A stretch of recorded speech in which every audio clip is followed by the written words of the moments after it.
Again welcome back to my channel. എല്ലാവർക്കും എൻ്റെ പുതിയൊരു വ്ളോഗിലേക്ക് സ്വാഗതം. അപ്പോൾ ഇന്ന് ഞാനൊരു കുഞ്ഞു വ്ളോഗായിട്ടാണ് കേട്ടോ വന്നിട്ടുള്ളത്. ഒരു റമലാൻ ഡേ, ഒരു ഫുൾ ഡേ ഇൻ മൈ ലൈഫൊന്നുമല്ല, കുറച്ച് കാര്യങ്ങൾ മാത്രം ഉൾപ്പെടുത്തിയിട്ടില്ല. ക്ലീനിങ്ങോ മറ്റു കാര്യങ്ങളോ ഒന്നും ഉൾപ്പെടുത്തിയിട്ടില്ല. ഒരു കട്ട്ലേറ്റിൻ്റെ റെസിപ്പി മാത്രം ഇൻക്ലൂഡ് ചെയ്തിട്ടുണ്ട്, വേറൊന്നുമില്ല, പ്രത്യേകിച്ചിട്ട് ഒന്നും ഇൻക്ലൂഡ് ചെയ്തിട്ടില്ല കേട്ടോ വ്ളോഗിൽ.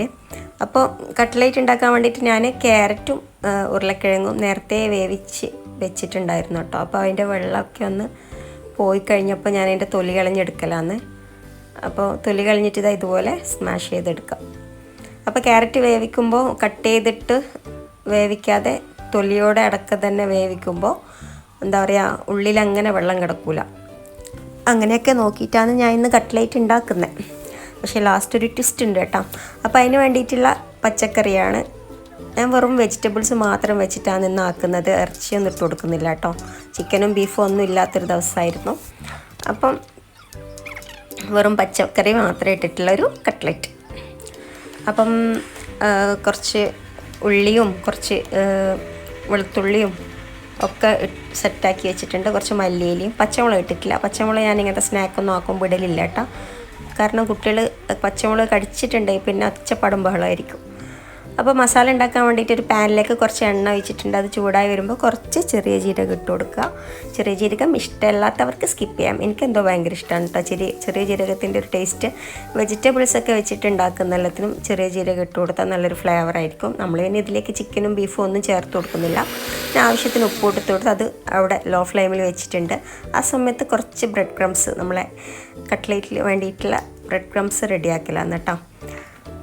അപ്പോഴേക്ക് നമ്മുടെ ഉള്ളി കുറച്ച് വാടി വന്നിട്ടുണ്ട്. അതിലേക്ക് ആവശ്യത്തിന് മഞ്ഞൾപ്പൊടിയും മുളക് പൊടിയും പിന്നെ കുറച്ച് ഗരം മസാലപ്പൊടി ഇട്ട് കൊടുക്കാം. പിന്നെ കുരുമുളക് ഉണ്ടെങ്കിൽ ഇട്ട് കൊടുക്കാം. കുരുമുളക് പൊടി ആകുമ്പോൾ നല്ലൊരു എരിവ് കിട്ടും. ഞാൻ കുരുമുളക് ഉണ്ടായിട്ടും ഇടാൻ മറന്നുപോയി കേട്ടോ.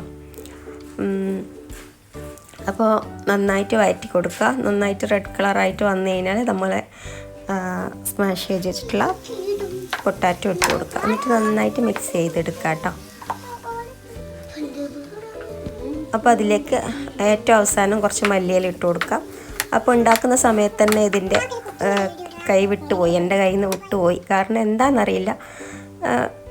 പിന്നെന്താ പറയുക, പൊട്ടാറ്റോസിൽ വെള്ളമൊന്നും കയറിയിട്ടില്ല. പിന്നെ മസാലയാക്കി പൊട്ടാറ്റോ അതിൽ ഇട്ട് വെക്കുമ്പോൾ പിന്നെ എന്തോ അൽസ കുൽസ പോലെ ആയിപ്പോയി കേട്ടോ. നമ്മളെ മസാല കുറച്ചായിട്ട് ചൂടൊക്കെ ആറിയിട്ടാണ് അതിൽ കുറച്ച് ബ്രെഡ് ക്രംസൊക്കെ ഇട്ടിട്ട് ഞാൻ കുറച്ചൊന്ന് കുഴച്ചിട്ടുണ്ടായിന്. എന്നിട്ടും ഇതൊരു അൽസ കുൽസ പോലെ തന്നെയായിട്ട് ഉണ്ടായത്.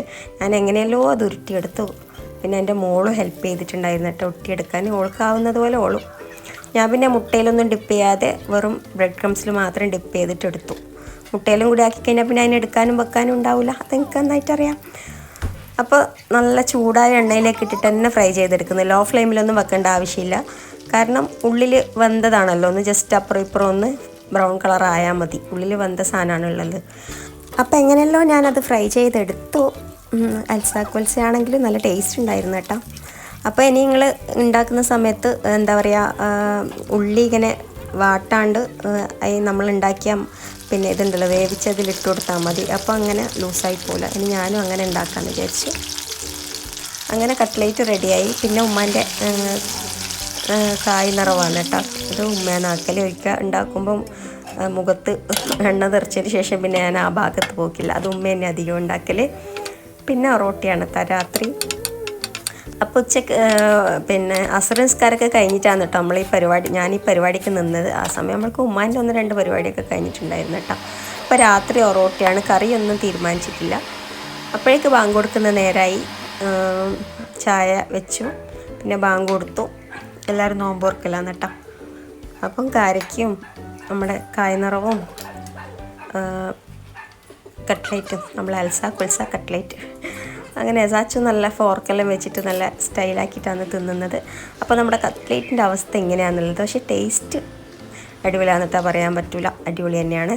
പിന്നെ പ്രയറും കാര്യങ്ങളൊക്കെ കഴിഞ്ഞു. പ്രയറും കാര്യങ്ങളും ക്ലീനിങ് ഒന്നും ഞാനിതിൽ ഉൾപ്പെടുത്തിയിട്ടില്ല കേട്ടോ.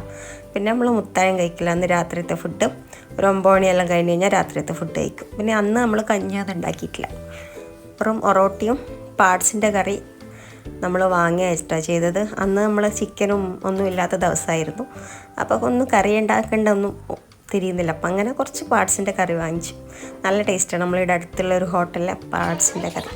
അങ്ങനെ അതൊക്കെ കൂട്ടി ഫുഡ് കഴിച്ചു. എന്നിട്ട് പിന്നെ ടേബിളൊക്കെ ക്ലീൻ ചെയ്തു. അപ്പോൾ ഇത്രയേ ഉള്ളൂ കേട്ടോ വ്ളോഗ്. ഇതെൻ്റെ മോളുണ്ടാക്കിയ ചെറിയൊരു ആർട്ടാണ് കേട്ടോ, ഈ റമദാൻ മുബാറക്ക് എന്നെല്ലാം പറഞ്ഞിട്ട്. ഞാൻ ഈ വീഡിയോ ഇട്ടത് എന്താണെന്ന് വെച്ച് കഴിഞ്ഞാൽ നമ്മളെ നല്ല ഭാഗവും നല്ല വശവും മോശം വശം എല്ലാം കാണിക്കണമല്ലോ നമ്മൾ ഫുഡ് ഉണ്ടാക്കുന്ന സമയത്ത്. അതുകൊണ്ട് മാത്രം അപ്ലോഡ് ചെയ്തതാണ്. എന്തെങ്കിലും അഭിപ്രായം ഉണ്ടെങ്കിൽ കമൻറ്റ് ചെയ്യുക. അപ്പോൾ ഇനി അടുത്ത വീഡിയോ ആയിട്ട് കാണാം. അതുവരേക്കും take care, bye, thank you for watching, Tata.